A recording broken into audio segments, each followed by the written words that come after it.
Halloween again. Almost every year I get a gift from it. Let's just ignore this one. It's seriously ugly.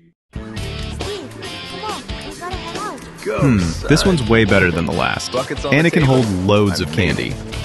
I mean, a whole lot. Scared you, didn't I? Sorry for the mess. Don't mind it.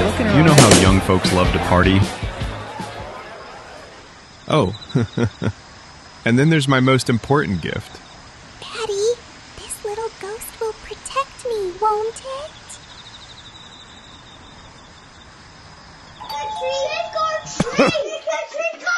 These kids never give me a break. Maybe if I make an extra large candy bucket, they'll finally settle down. Time to take my final bow, I suppose. Mommy, will Grandpa really come back to see us tonight? Of course, sweetheart. Now I understand. The gifts I've received throughout my life and the one that remains in the end are one and the same.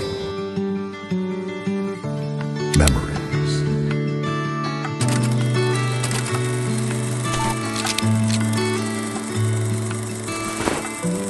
See, guys,